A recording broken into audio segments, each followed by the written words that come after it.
Bom, então vamos dando sequência, né, ao quarto capítulo da segunda parte do Paulo Estevão.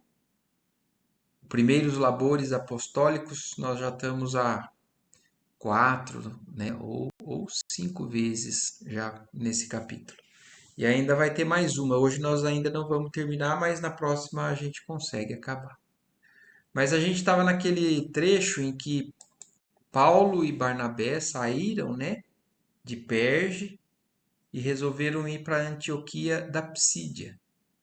E João Marcos acaba assim desistindo desse trecho da viagem por ser um trecho muito difícil e ele já não estava muito feliz, né, com a distância, com até onde estavam indo. Então ele acaba desistindo. E aí eles estão sozinhos atravessando as montanhas e estão numa caverna e que eles são inclusive assaltados. E termina esse último trecho que a gente leu, Paulo tranquilo, né, e falando até que agradece a oportunidade de ter podido divulgar a boa nova até para ladrões e que eles levaram o evangelho. E Barnabé fica até renovado com com o otimismo de Paulo, com a fé de Paulo, e acabam dormindo. Então termina o capítulo aqui. Depois de tecerem esperanças novas, dormiram ao relento, sonhando com as alegrias do reino de Deus. No dia seguinte, Barnabé continuava preocupado. Interpelado pelo companheiro, confessou compungido: Estou resignado com a carência absoluta de recursos materiais, mas não posso esquecer que nos subtraíram também as anotações evangélicas que possuíamos. Como recomeçar nossa tarefa? Se temos decor grande parte dos ensinamentos, não poderemos conferir todas as expressões. Quer dizer, o Barnabé estava preocupado porque levaram o evangelho. E ele falou assim: a gente até pode saber a maior parte, mas a gente não sabe tudo o que tinha ali. Então, como que nós vamos continuar passando, faltando a fonte principal de todos esses ensinamentos das nossas mãos? Paulo, todavia, fez um gesto significativo e, desabotoando a túnica, retirou alguma coisa que guardava junto do coração. Enganas-te, Barnabé, disse com um sorriso otimista. Tenho aqui o evangelho que me recorda a bondade de Gamaliel. Foi um presente de Simão Pedro ao meu velho mentor, que por sua vez me deu pouco antes de morrer. Então, olha que legal, ele ainda guarda aquele evangelho, né, que o Simão deu para o Gamaliel e o Gamaliel deu para ele ali perto do deserto de Dan, o oásis de Dan. O missionário de Chipre apertou nas mãos o tesouro do Cristo. O júbilo voltou a iluminar-lhe o coração. Poderiam dispensar todo o conforto do mundo, mas a palavra de Jesus era imprescindível. Vencendo obstáculos de toda sorte, chegaram a Antioquia fundamente abatidos. Então, olha isso. Aí eles atravessaram.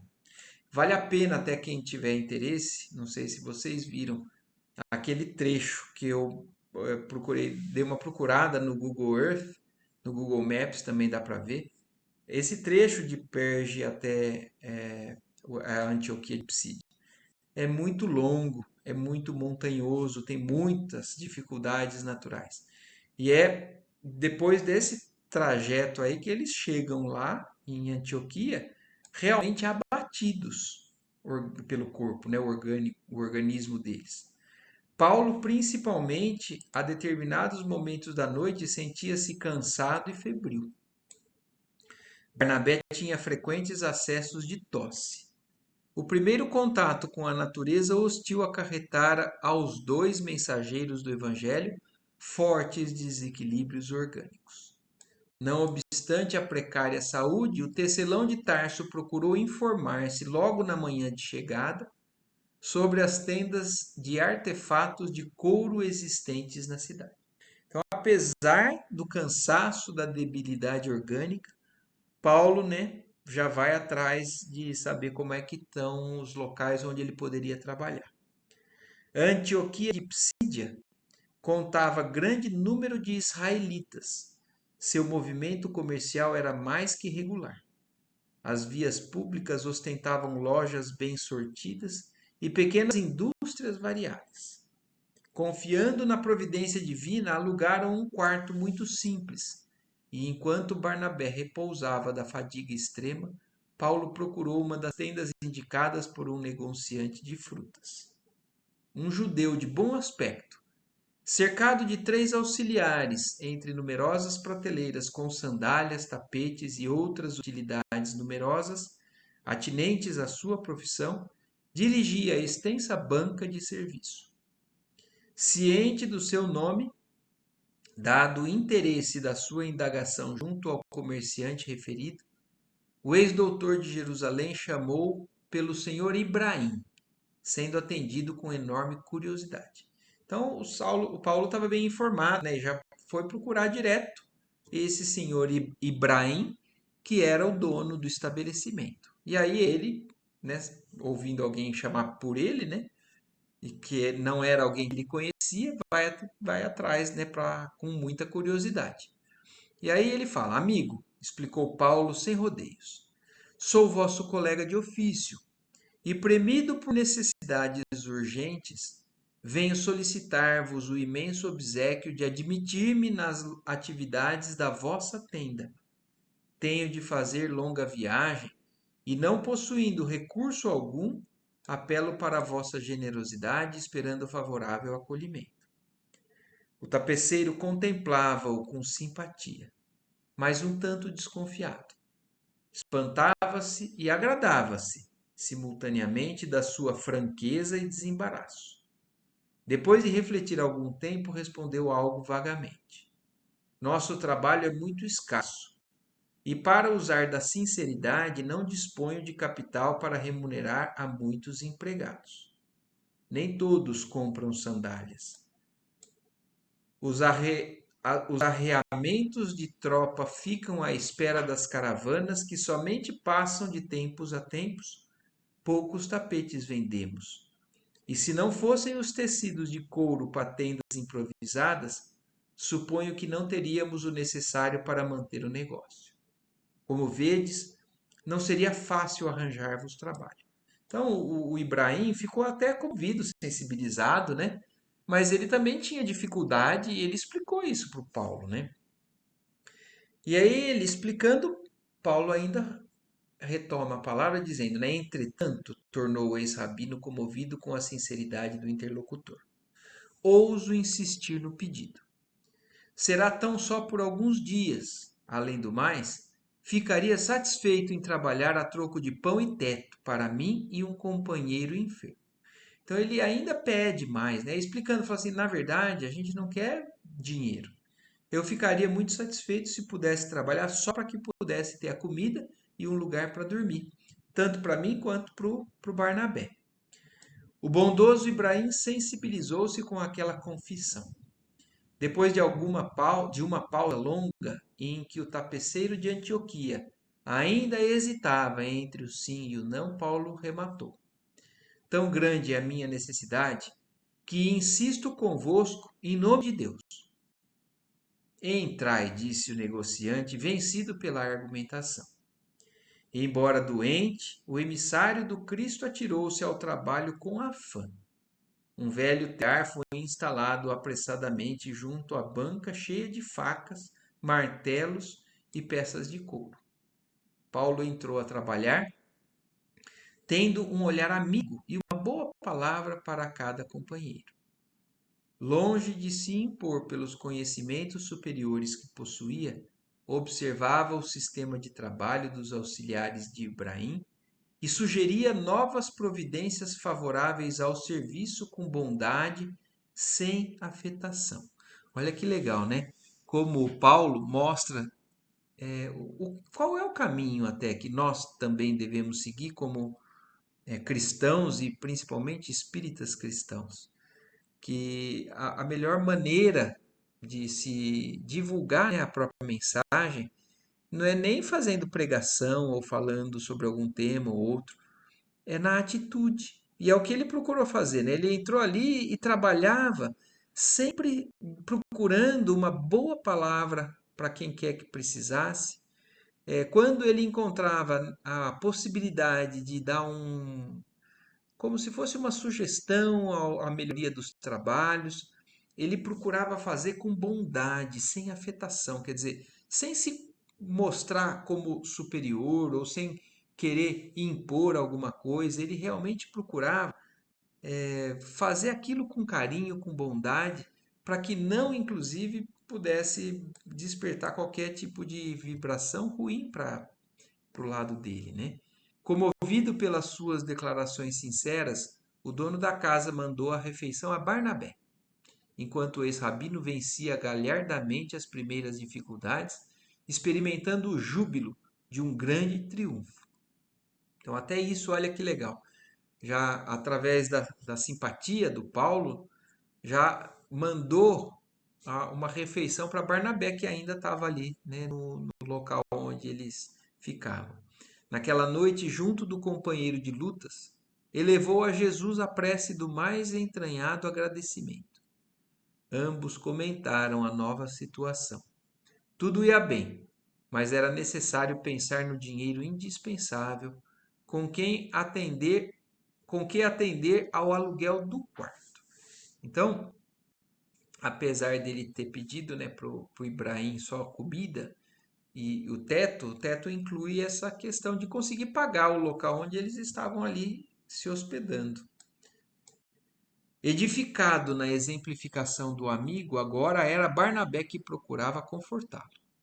Porque então Paulo estava preocupado, apesar de ter falado, né, com toda aquela tranquilidade, mas ele estava preocupado como ia conseguir dinheiro. E agora era Barnabé. Então, quando um cai, né, o outro ergue, quando um está mais fraco, o outro está mais forte. E assim é a nossa jornada também, né?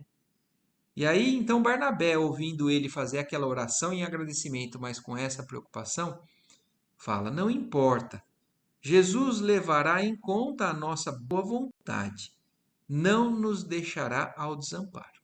Então, a confiança daquele que cumpre o dever, né, de procura fazer o máximo que está ao alcance, sabendo que a retribuição por parte de Jesus ou de Deus, né, vai vir, não tem como não vir.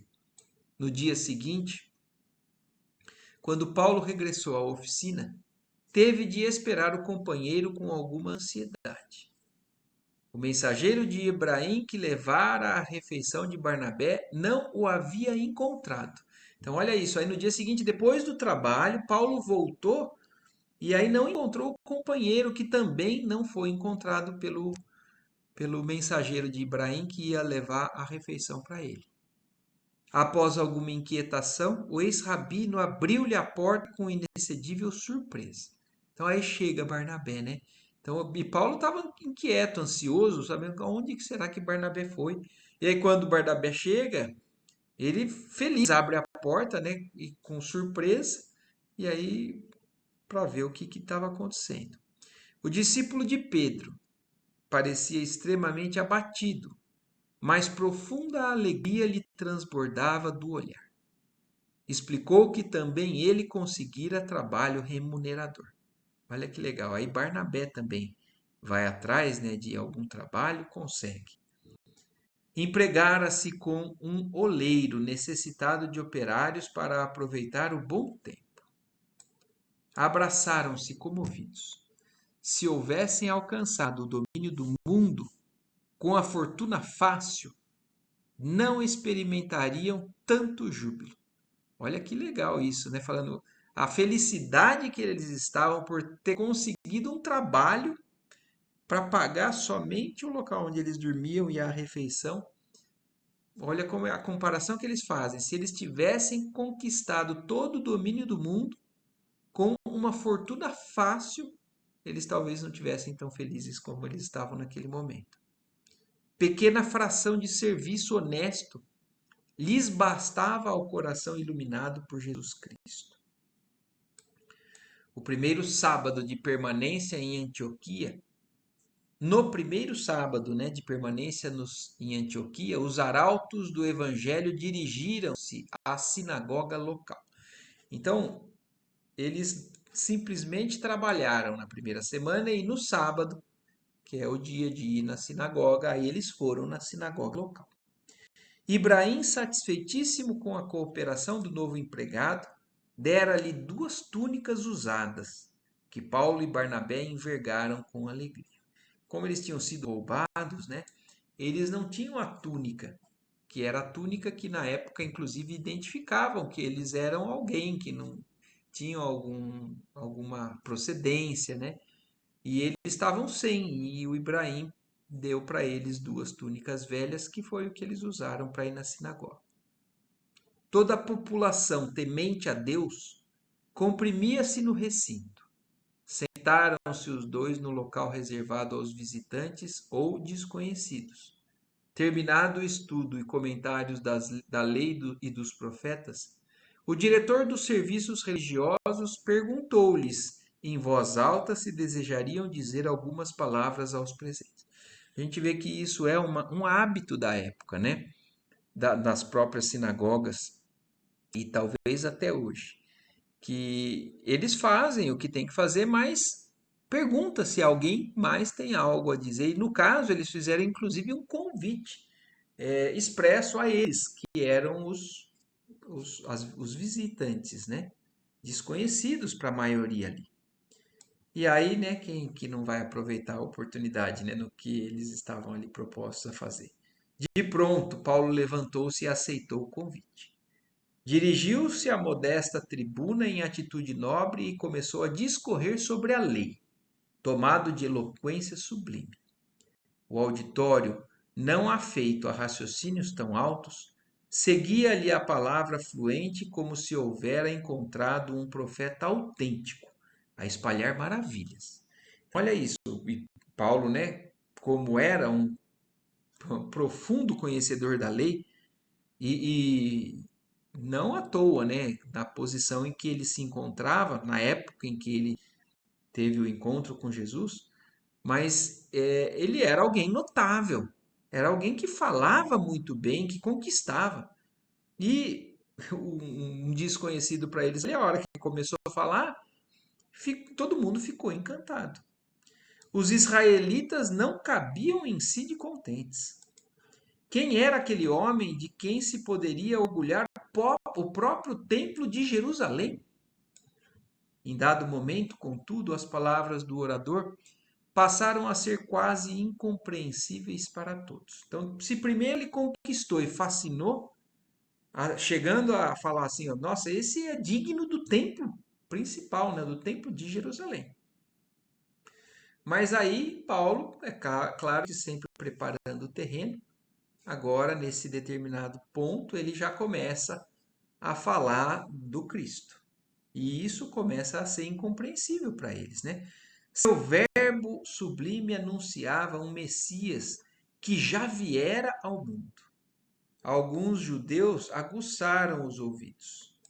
Tratava-se do Cristo Jesus, por intermédio de quem as criaturas deveriam esperar a graça e a verdade da salvação.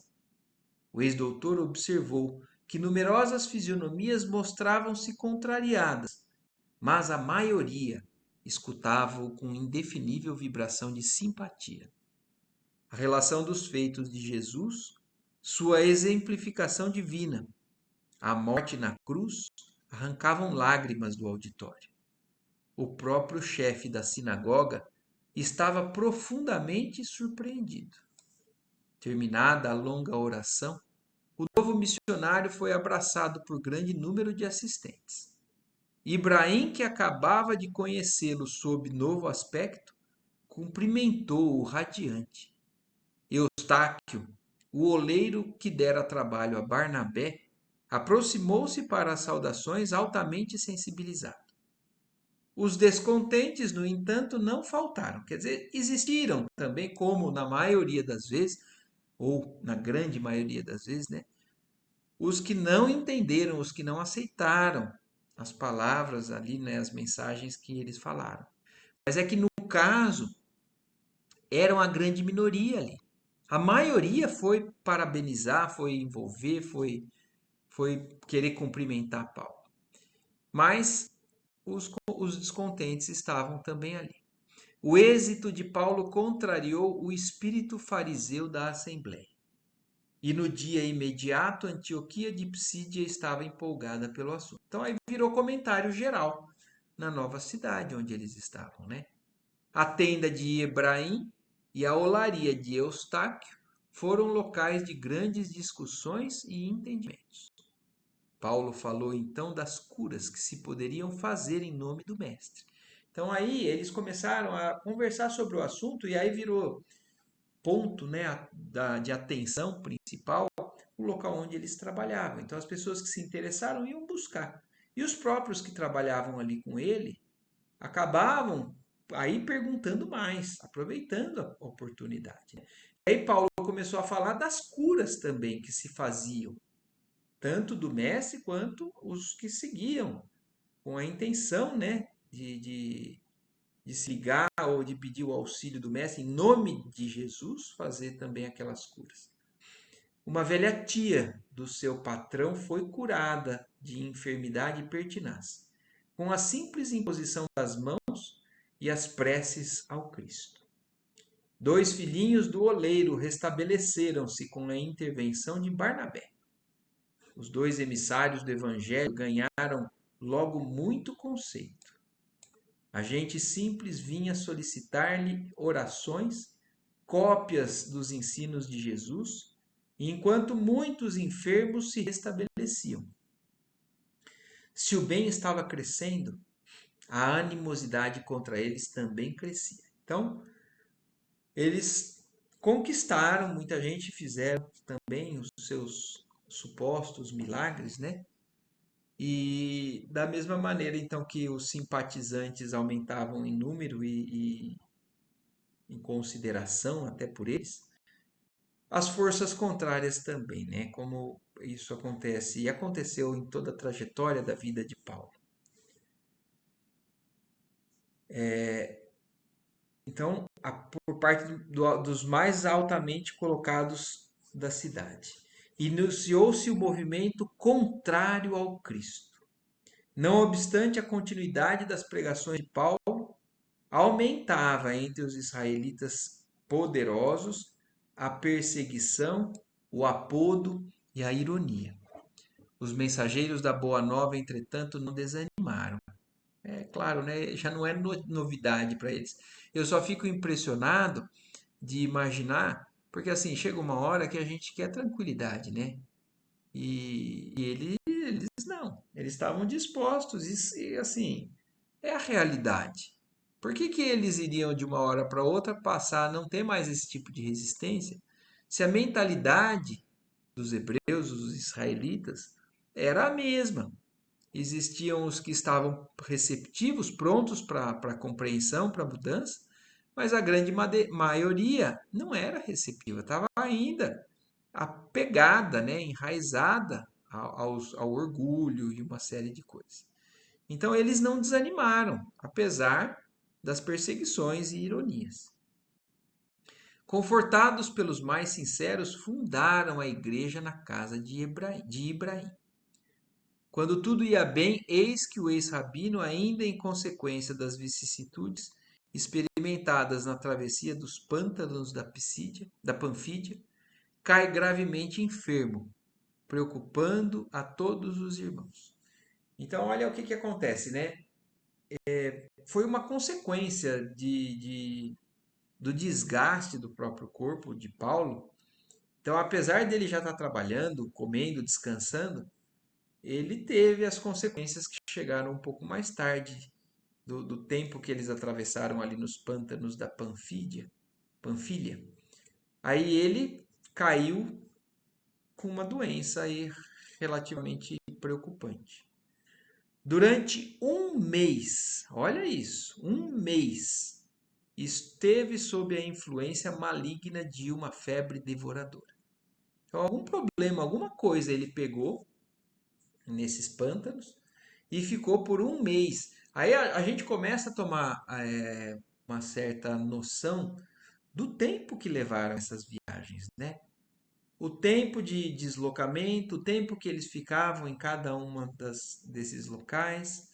Então, só de doente aqui, Paulo ficou um mês na Antioquia de Psídia. Pois é, né, Adila? Imagina. a gente não tem muitas vezes esse tipo de pensamento, né, de entendimento. E aqui fica muito claro para a gente. E aí isso preocupou aos outros, né? E aí Barnabé e novos amigos foram inexcedíveis em cuidados. Explorando o incidente, os inimigos do evangelho puseram-se em campo, ironizando a situação. Então, essa foi, na verdade, uma oportunidade para aqueles que estavam contrariados. Olha por quê, né?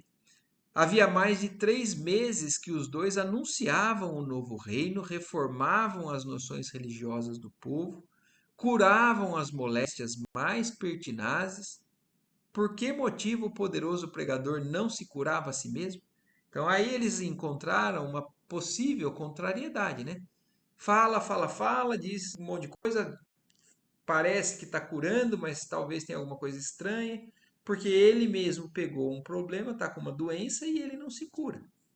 Fervilhavam assim os ditos mordazes e os conceitos deprimentes. Os confrades, entretanto, foram de uma dedicação sem limites. Paulo foi tratado com extremos de ternura no lar de Ibraim, como se houvesse encontrado um novo lar. Após a convalescença, o desassombrado tecelão voltou mais alvissareiro à pregação das verdades novas. Então, passou essa fase, né? Ele se curou e voltou mais disposto do que nunca. Observando-lhe a coragem, os elementos judaicos, ralados de despeito, tramaram sua expulsão sem qualquer condescendência. Por vários meses, o ex-doutor de Jerusalém lutou contra os golpes do farisaísmo dominante na cidade, mantendo-se superior a calúnias e insultos.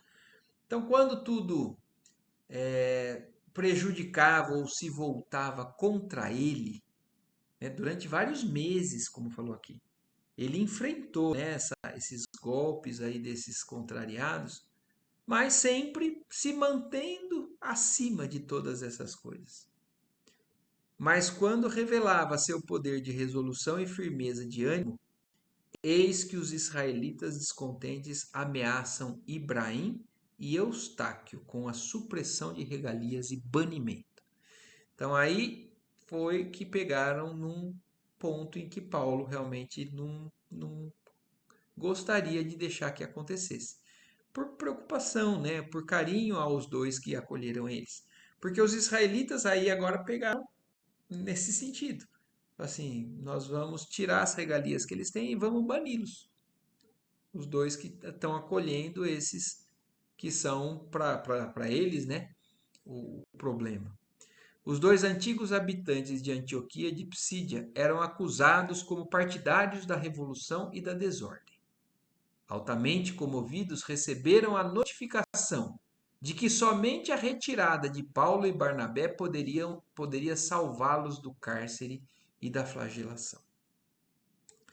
Os missionários de Jesus consideram a penosa situação dos amigos e resolvem partir. Então, aí quando iria prejudicar a esses amigos, aí eles resolvem que então era a hora da partida. Ibraim tem olhos rasos de lágrimas. Eustáquio não consegue esconder o abatimento. Ante as interrogações de Barnabé, o ex-rabino expõe o plano das atividades futuras. Demandariam Icônio, pregariam ali as verdades de Deus. Então, mais uma vez, eles seguem na viagem, agora então para o próximo povoado, né? E aí a decisão então seria sair de Antioquia, de Psídia, e ir para Icônio. O discípulo de Simão Pedro aprova sem hesitar. Reunindo os irmãos em noite memorável para quantos lhe viveram as profundas emoções, os mensageiros da Boa Nova se despedem. Por mais de 8 meses haviam ensinado o Evangelho. Olha aqui, ó, quase 2/3, né, de um ano. É o tempo que eles passaram. Então imagine, eles saíram com uma idade e voltaram com outras dessas viagens, né? Afrontaram zombarias e apodos, haviam conhecido provações bem amargas. Seus labores estavam sendo premiados pelo mundo com o banimento, como se eles fossem criminosos comuns, mas a igreja do Cristo estava fundada. Quer dizer, na casa de Ibrahim, eles conseguiram, né, então deixar uma semente, né, um legado ali. Paulo falou nisso, quase com orgulho, não obstante as lágrimas que lhe rolavam dos olhos. Os novos discípulos do Mestre não deveriam estranhar as incompreensões do mundo, mesmo porque o próprio Salvador não escapara à cruz da ignomínia, acrescentando que a palavra cristão significava seguidor do Cristo. Para descobrir e conhecer as sublimidades do reino de Deus, era preciso trabalhar e sofrer sem descanso. Olha o conceito aqui, né, que Paulo compreende e que é um conceito que todos nós também temos ainda dificuldade muitas vezes de ver, né? Se somos seguidores do Cristo, vamos seguir o Cristo em todos os passos da sua trajetória, né? Não só no triunfo, na conquista, no benefício de levar os outros a palavra, as novidades, né? Mas principalmente na hora das dificuldades, da condenação. Então, Paulo agora, assim, cada vez mais claro para ele, né? O que é que ele tem que fazer. Até por isso que ele fala, tem um trecho, né, de uma das cartas de Paulo que fala assim, né? Quem padecer por... Não, como que é? Agora me fugiu o versículo. Mas quem tiver disposto a viver, né, a, a palavra, o exemplo do Cristo, é inegável que vai sofrer perseguições. Então, sofrerá perseguições todo aquele que tiver disposto a não só crer, mas viver os ensinamentos do Cristo. E aí a assembleia afetuosa, por sua vez, acolheu as exortações lavada em lágrimas nessas despedidas, né? Na manhã imediata, munidos de uma carta de recomendação de Eustáquio. Quer dizer, então Eustáquio conhecia alguém nessa cidade nova para onde eles iam, e aí por isso ele inclusive fez uma carta já de recomendação. E carregando vasta provisão de pequeninas lembranças dos companheiros de fé, puseram-se a caminho intrépidos e felizes. O percurso excedente a 100 quilômetros foi difícil e doloroso, mas 100 quilômetros a pé. E olha que essa primeira viagem não é nem uma das maiores, né? Mas 100 quilômetros. Mas os pioneiros não se detiveram na consideração de qualquer obstáculo. Chegados à cidade, apresentaram-se ao amigo de Eustáquio de nome Onesíforo. Então esse era o amigo de Eustáquio, né? Onesíforo. Recebidos com generosa hospitalidade no sábado imediato, antes mesmo de fixar-se no trabalho profissional, Paulo foi expor os objetivos de sua passagem pela região. A estreia na sinagoga provocou animadas discussões. O elemento político da cidade constituía-se de judeus ricos e instruídos na lei de Moisés. Contudo, os gentios representavam em grande número a classe média. Esses últimos receberam a palavra de Paulo com profundo interesse, mas os primeiros desfecharam grande reação logo de início. Houve tumultos. Os orgulhosos filhos de Israel não podiam tolerar um Salvador que se entregara sem resistência à cruz dos ladrões. Então, estes foram já mais severos logo de cara nessa cidade onde eles então foram logo na sequência, ali de Psídia. A palavra do apóstolo, entretanto, alcançara tão grande favor público que os gentios de Icônio ofereceram-lhe um vasto salão para que lhes fosse ministrado o ensinamento evangélico todas as tardes. Então ele não precisou ficar se indispondo, né, na sinagoga desse local. Ele acabou então indo para esse outro local onde dos gentios, né, de Icônio ofereceram para ele. Queriam notícias do novo Messias. Interessavam-se pelos seus menores feitos e por suas máximas mais simples. O ex-rabino aceitou o encargo cheio de gratidão e simpatia. Diariamente terminada a tarefa comum, compacta multidão de iconienses aglomerava-se ansiosa por lhe ouvir o verbo vibrante. Dominando a administração, os judeus não tardaram em reagir, mas foi inútil a tentativa de intimidar o pregador com as mais fortes ameaças. Ele continuou pregando intrépida, desassombradamente. Onesíforo, a seu turno, dava-lhe mão forte, e dentro em pouco fundava-se a igreja em sua própria casa. Olha como é esse processo desse cristianismo primitivo, encabeçado por Paulo. Com todas as dificuldades, em meio a toda essa luta, iam, falavam, ficavam firmes e acabavam conseguindo montar uma igreja aqui, uma igreja lá.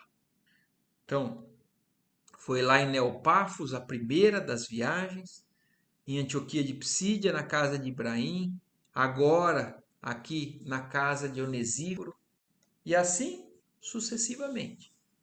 Nem todos os locais eles foram recebidos adequadamente. Alguns a gente vai vendo pela descrição, né?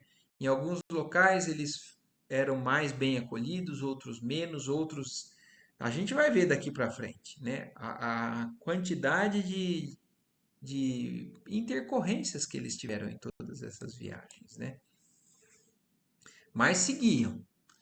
Os israelitas mantinham viva a ideia da expulsão dos missionários quando um incidente ocorreu em auxílio deles. Então, do mesmo jeito que da outra vez eles encontraram a oportunidade de falar assim, não, já que vocês não ligam, nós vamos então prejudicar seus amigos. Agora, aqui nesse novo local, os israelitas estavam mantendo sempre a ideia assim, como que nós vamos fazer para expulsar eles, como que nós vamos fazer? E aí acontece algo que beneficia os israelitas. É que uma jovem noiva, ouvindo ocasionalmente as pregações do apóstolo dos gentios, diariamente penetrava no salão em busca de novos ensinamentos. Então, uma jovem noiva que começou a ouvir Paulo e se encantar e buscar diariamente em busca de novos ensinamentos. Elevada com as promessas do Cristo e sentindo extrema paixão pela figura empolgante do orador, fantasiara-se lamentavelmente, esquecendo os deveres que a mantinham que aprendiam ao noivo e a ternura maternal. E agora a gente tem que considerar o seguinte, né? O quão grave é para a época uma mulher que era noiva se desligar por livre e espontânea intenção, né, e vontade desses deveres para com o casamento que era assumido ali, né? O compromisso que era assumido. Então ela envolvida pela mensagem do Cristo, mas não só por isso, aliás, principalmente porque ela se apaixonou pela figura do Paulo. E lamentavelmente, então, acaba se desviando. Essa moça, né, essa pessoa se chama Tecla. Tecla, que assim se chamava, não mais atendia aos laços sacrossantos que deveria honrar no ambiente doméstico. Inclusive, se a gente entra aqui, fala, né? Até a igreja reconhece essa Tecla e ela foi, inclusive, santificada. Tem alguns locais que fala da Santa Tecla. Aqui, ó, Tecla de Icônio, a cidade ali, né, onde eles estavam. Santa Tecla. Então, virou também um tipo de mártir por conta dessa história, esse relacionamento com a igreja. Mas nesse momento ela estava fugindo das obrigações, se apaixonou por Paulo e começou a criar um problema que beneficiou aqueles que queriam, na verdade, tirar Paulo e Barnabé dali. abandonou o trabalho diuturno para esperar o crepúsculo com ansiedade. Teóclia, sua mãe, e Tamires, o noivo. Então, o noivo dela se chama Tamires e Teóclia, a mãe dela, acompanham o caso com desagradável surpresa. Então, como ela já estava demonstrando, né, da desobediência com relação aos deveres dela, seguiram ela, porque ela foi, então, no final do dia, ali para provavelmente abordar o Paulo. E pela surpresa, atribuíam a Paulo semelhante desequilíbrio. Então eles falam assim: é ele quem é o responsável, não é ela que se apaixonou. Ele quem fascinou ela, provavelmente. O ex-doutor, por sua vez, estranhava a atitude da jovem que diariamente insinuava-se com perguntas, olhares e momices singulares. Então Paulo até estava desconfiando que ela realmente não estava normal, mas até chegar nesse momento. Certa vez, quando se dispunha a voltar para a casa de Onesíforo, em companhia de Barnabé, a moça lhe pediu uma palavra em particular. Então ela abordou ele e pediu para que fosse falar sozinha com ele. Ante suas perguntas atenciosas, Tecla corava, gaguejando. Eu.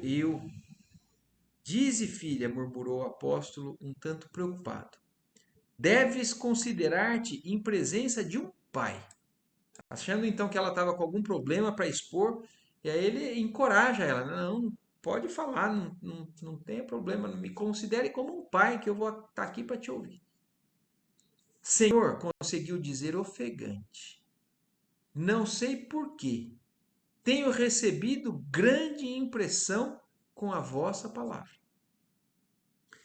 O que tenho ensinado, esclareceu Paulo, não é meu, vem de Jesus, que nos deseja todo o bem. De qualquer modo, porém, disse ela com mais timidez, amo-vos muito. Então aí ela se declara para Paulo, né? Então, e aí para ele, né, uma surpresa. Paulo assustou-se. Não contava com essa declaração. A expressão amo-vos muito não era articulada em tom de fraternidade pura, mas com laivos de particularismo que o apóstolo percebeu sobremaneira impressionado. Depois de meditar muito na situação imprevista, respondeu convicto: Filha, os que se amam em espírito unem-se em Cristo para a eternidade das emoções mais santas. Mas quem sabe está amando a carne que vai morrer. Quer dizer, olha o que ele está, depois de pensar, né, refletir no que estava acontecendo, ele dá uma lição também, né? Os que amam em espírito se unem ao Cristo e vão buscar sensações, né, e emoções que são santificadas. Mas será que você não está amando a carne? Será que você não está se apaixonando pelo meu esqueleto, minha parte externa, né? Não a essência, ao espírito, que isso a gente pode se amar fraternalmente. Mas você está, eu acho que você está confundindo as coisas, foi o que ele quis dizer. Tenho necessidade da vossa afeição, exclamou a jovem de olhar lacrimoso. Sim, esclareceu o ex-rabino. Mas os dois temos necessidade da afeição do Cristo. Somente amparados nele poderemos experimentar algum ânimo em nossas fraquezas. Não poderei esquecer-vos, soluçou a moça, despertando-lhe compaixão. Quer dizer, aí ela começou a chorar e ele ficou condoído até, despertando uma compaixão por parte dele daquele sofrimento dela. Paulo ficou pensativo. Recordou a mocidade. Quer dizer, naquele momento ele voltou até na lembrança da sua paixão, que um dia já teve, né? Lembrou os sonhos que tecera ao lado de Abigail. Num minuto, seu espírito devassou um mundo de suaves e angustiosas reminiscências. E como se voltasse de um misterioso país de sombras, exclamou como se falasse consigo mesmo. Sim, o amor é santo, mas a paixão é venenosa. Moisés recomendou que amássemos a Deus acima de tudo, e o mestre acrescentou que nos amássemos uns aos outros em todas as circunstâncias da vida. E fixando os olhos agora muito brilhantes na jovem que chorava, exclamou quase acrimonioso: Não te apaixones por um homem feito de lodo e de pecado, em que se destina a morrer. Quer dizer, não foque na minha carne. Isso um dia vai virar pó. Tecla ainda não voltara a si da própria surpresa quando o noivo desolado penetrou no recinto deserto. Tamires faz as primeiras objeções em grandes brados, ao passo que o mensageiro da Boa Nova lhe ouve as reprimendas com grande serenidade. Então, a serenidade de Paulo, né? Serenidade adquirida, né? A gente até comentou, a Bruna falou, né? Na semana passada. O quanto é notável, a Lela, eu acho que foi a Lela que falou, mas a Bruna também, o quanto que é notável esse progresso do Paulo. Desde que ele se converteu, ele vai crescendo, crescendo, se modificando e cada vez mais. Então, como esse processo foi nítido, diariamente, a cada dificuldade, a cada novo povoado, a cada nova perseguição, ele ia crescendo, adquirindo cada vez mais, né, essa serenidade, essa confiança, essa fé. E agora, então, como a gente está vendo, né, o noivo estava ali à distância acompanhando, e aí chega um momento em que ele intervém, e aí faz as acusações e as perguntas para Paulo, que fica, se porta, né, com serenidade. A noiva replica mal-humorada, reafirma sua simpatia por Paulo, expõe francamente as intenções mais íntimas. Quer dizer, ela não está mais querendo contemporizar, ela assume para o próprio noivo, falando, não, eu realmente sinto uma simpatia muito grande por Paulo e é uma afinidade, uma paixão, uma atração muito grande. O rapaz escandaliza-se. O apóstolo espera pacientemente que o noivo o interrogue. Imaginem Paulo ainda ali quieto, esperando o desenrolar da situação, respeitando o tempo, né, de cada um. E quando convocado a justificar-se, explica em tom fraternal: Amigo, não te acabrunhes, nem te exaltes, em face dos sucessos que se originam de profundas incompreensões. Tua noiva está simplesmente enferma. Estamos anunciando o Cristo, mas o Salvador tem os seus inimigos ocultos em toda parte, como a luz tem por inimiga a treva permanente. Olha o que Paulo está explicando. Não colocando nem a culpa nela. Fala assim, ela está doente, adoecida. E os espíritos que têm interesse em acabar com isso, em prejudicar a divulgação da mensagem, estão se aproveitando dessa fraqueza dela para poder acabar com o trabalho que eles estavam fazendo. Mas a luz vence a treva em qualquer natureza, de qualquer natureza. Iniciamos o labor missionário nesta cidade sem grandes obstáculos. Os judeus nos ridicularizam e, todavia, nada encontraram em nossos atos que justifique a perseguição declarada. Os gentios nos abraçam com amor. Nosso esforço desenvolve-se pacificamente e nada nos induz ao desânimo. Os adversários invisíveis da verdade e do bem, certo se lembraram de influenciar esta pobre criança, para fazê-la instrumento perturbador de nossa tarefa. É possível que não me compreendas de pronto, no entanto, a realidade não é outra. Então, olha de que maneira que Paulo explica ao noivo, né, que para ele já tem uma punhalada, né, ali, porque, como eu falei, é digno de vergonha, né, é um problema muito grave para a sociedade da época, a noiva fazer o que ela estava fazendo. Tamires, contudo, deixando entrever que padecia da mesma influência perniciosa, bradou enraivecido. Quer dizer, então, apesar de Paulo ter conseguido explicar, inclusive, essas influenciações, aí naquele momento ele vê que o próprio noivo também estava envolvido por essas influências, né, das trevas. E aí segue fazendo com que ele se coloque ali totalmente desequilibrado. Sois um feiticeiro imundo.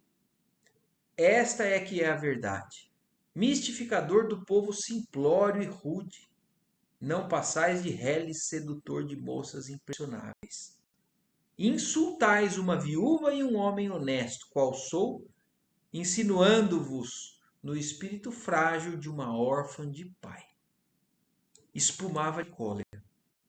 Paulo ouviu-lhe as diabretes com grande presença de espírito. Quando o moço cansou de esbravejar, o apóstolo tomou o manto, fez um gesto de despedida e acentuou. Quem é que não... Vamos parar para refletir de novo aqui, né? Porque isso faz parte do nosso dia a dia. Quem é que, quando não é agredido, atacado, violentado verbalmente, ou até mesmo às vezes fisicamente, aqui no caso aí, foi só verbalmente, como ele fala, né? Ele até estava espumando de cólera. Faz lembrar o próprio Bar Jesus, né? No começo também desse capítulo, que ele ali bravejava com raiva. E quem é que não se exalta num momento como esse, né? Quem é que não sobe o sangue, não retruca de maneira igual, né? Grita, esbraveja, tenta impor também através da violência ou através do mesmo desequilíbrio as, as, as armas, né, com quem deveria lutar. Mas o exemplo de Paulo é um outro grande ensino para a gente. Ele ouve sereno, espera o outro acabar. Ele não se altera. E aí então, quando o moço cansou de esbravejar, o apóstolo tomou o manto, fez um gesto de despedida e acenou. Então ele viu que não tinha, inclusive, por que ficar discutindo. Ele já tinha falado. Ele falou, mas mesmo que você não venha entender, essa é que é a verdade. E aí ele fez um gesto de despedida e falou, quando somos sinceros, estamos em repouso invulnerável. Mas cada um aceita a verdade como pode. Pensa, pois, e entende como puderes. E abandonou o recinto para ir ter com Barnabé. Os parentes de Tecla, porém, não descansaram em face do que consideravam um ultraje. Na mesma noite, valendo-se do pretexto, as autoridades judaicas de Icônio ordenaram a prisão do emissário da Boa Nova. Então, em Icônio, né, que tem essa figura, Tecla, né, de Icônio, esse episódio aconteceu e então Paulo é combatido através das autoridades ali por conta dessa investida das sombras, né? Através de uma pessoa frágil e invigilante ainda nesse sentido. E aí ordenaram a prisão de Paulo, então, em Icônio. A fileira dos descontentes afluiu à porta de Onesíforo, vociferando impropérios. Apesar da interferência dos amigos, Paulo foi arrastado ao cárcere, onde sofreu o suplício dos 39 açoites. Acusado como sedutor e inimigo das tradições da família, ao demais blasfemo e revolucionário, foi indispensável muita dedicação dos confrades recém-convertidos para restituir-lhe a liberdade. Então ele foi preso, levou 39 açoites e com dificuldade eles conseguiram então depois libertar Paulo. Depois de 5 dias de prisão com severos castigos, Barnabé o recebeu exultante de alegria. Então imaginem, 5 dias ele ficou preso em Icônio. O caso de Tecla revestira proporções de grande escândalo, mas o apóstolo, na primeira noite de liberdade, reuniu a igreja doméstica fundada com Onesíforo e esclareceu a situação para conhecimento de todos. Então ele foi se explicar, né? Porque Para quem presenciou, tudo bem, para a consciência dele está tudo em paz, mas o povo fala. E muitas vezes também a pessoa questiona o que será que realmente aconteceu. Então ele foi se justificar, né, ali no local, na casa de Onesíforo, e se explica para todos os que seguiam ele. Barnabé considerou impossível ali ficarem por mais tempo. Novo atrito com as autoridades poderia prejudicar-lhes a tarefa. Paulo, entretanto, mostrava-se bastante resoluto. Se preciso, voltaria a pregar o evangelho na via pública, revelando a verdade aos gentios, já que os filhos de Israel se compraziam dos desvios clamorosos. Chamado a opinar, Onesíforo ponderou a situação da pobre moça, transformada em objeto da ironia popular. Tecla era noiva e órfã de pai. Tamires havia criado a lenda de que Paulo não passava de poderoso feiticeiro. Se na qualidade de noiva ela fosse encontrada novamente junto do apóstolo, mandava a tradição que fosse condenada à fogueira. Então, olha a gravidade do que aconteceu e agora o que na verdade faz eles tomarem a decisão correta, né? Barnabé já tinha avisado, mas Paulo estava disposto. Falou, não é por isso que nós vamos parar de pregar aqui a boa nova aos que querem ouvir. Eu estou disposto. Mas a questão é essa, mais uma vez. Quando alguém que não é ele, ou que não são eles, os prejudicados, aí eles pensam diferente. Porque a pobre coitada ali, né? Se ela fosse pega, e ela provavelmente iria procurar Paulo de novo. E se ela fosse pega, aí não tem conversa. Era condenada à fogueira. Ciente das superstições regionais, o ex-rabino não hesitou um minuto. Deixaria Icônio no dia imediato. Mais uma vez, então, eles partindo dessa sequência aí das cidades. Não que capitulasse diante do inimigo invisível, mas porque a igreja estava fundada e não era justo cooperar no martírio moral de uma criança. A decisão do apóstolo mereceu aprovação geral.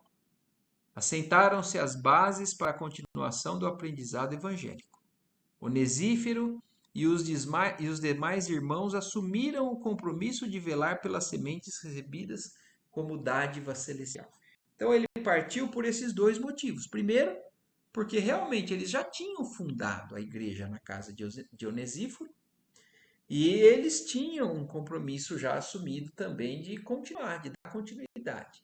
Além do fato de que eles não poderiam colocar em risco a integridade, né, física ou até mesmo moral de Tecla. No curso das conversações, Barnabé estava pensativo. Para onde iriam? Não seria justo pensar na volta? Então agora Barnabé está começando a pensar se e agora? Será que agora realmente já não é hora de começar a voltar? As dificuldades avultavam dia a dia e a saúde de ambos, desde a internação nas margens do Cestro, era muito inconstante. O discípulo de Pedro, contudo, conhecendo o ânimo e o espírito de resolução do companheiro, esperou pacientemente que o assunto aflorasse espontânea e naturalmente. Em socorro dos seus cuidados, um dos amigos presentes interrogou a Paulo com vivacidade. Quando pretendes partir? Amanhã, respondeu o apóstolo. Mas não será melhor repousar alguns dias? Tende as mãos inchadas e o rosto ferido pelos açoites. Então imaginem isso, ele tinha acabado de sair da prisão e ele estava todo marcado pelas chicotadas. E aí então um pergunta, ao invés de partir amanhã, você está ainda todo machucado. Descansa, fica aqui alguns dias para se restabelecer e depois você continua a viagem. O serviço é de Jesus e não nosso. Não tem como, né? Dobrar Paulo. E olha que esse é só o início do processo dele, né? Se cuidamos muito de nós mesmos nesse capítulo de sofrimentos, não daremos conta do recado. E se paralisarmos a marcha nos lances difíceis, ficaremos com os tropeços e não com o Cristo. Olha isso. Olha a forma de encarar dele, né?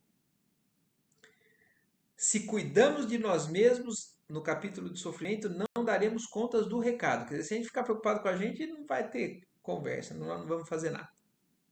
E se paralisarmos a marcha nos lances difíceis, ficaremos com os tropeços e não com o Cristo. O Cristo segue.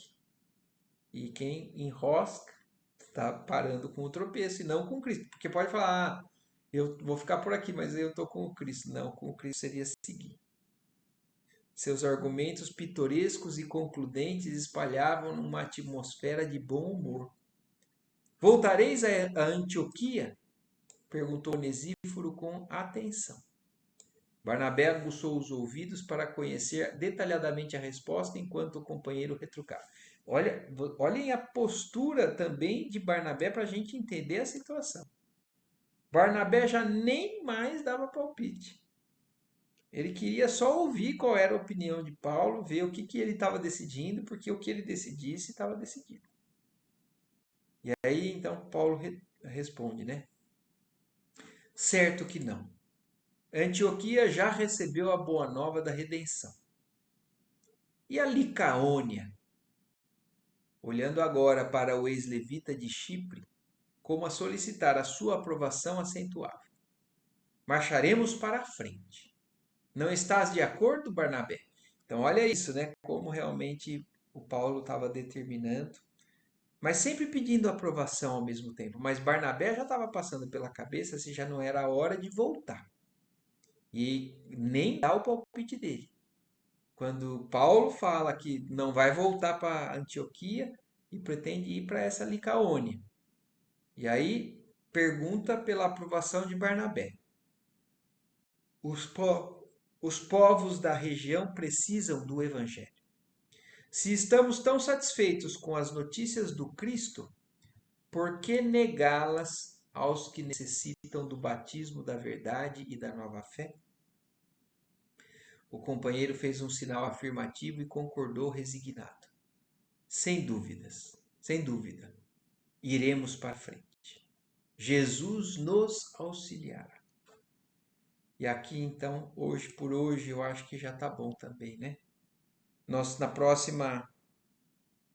próximo domingo, nós vamos conseguir concluir já esse capítulo. Mas mostra realmente já a autoridade de Paulo, né? Com humildade. Mas o quanto ele realmente está resoluto, determinado. Nada mais segura Paulo. E Barnabé, um fiel seguidor não só do Cristo, mas também agora de Paulo, reconhecendo nele, né, a capacidade, né, o alcance moral já que ele tem. E assim, então, terminamos. Lindo, né, Adila? Nós vamos ter um intervalinho aí de 2 semanas, porque eu vou estar fora. Aí a gente vai acabar esse capítulo, então, daqui 3 semanas. Certo? Tudo bem? Alguma observação a mais? Alguma coisa que vocês queiram acrescentar? Se não, então, vamos encerrando por aqui. Agradecendo mais uma vez a Deus por essa oportunidade de juntos aqui a gente ler e aprender. Que a gente consiga cada vez mais, né, extrair toda essa bênção que tem nesse livro maravilhoso. Certo, gente? Certo. Boa noite a todos. Boa noite, Eva. Boa noite, Ádila. Boa noite, Boa Gandolfo. noite. Tchau, gente. Boa Tchau, semana. Gandolfo. Tchau, tchau.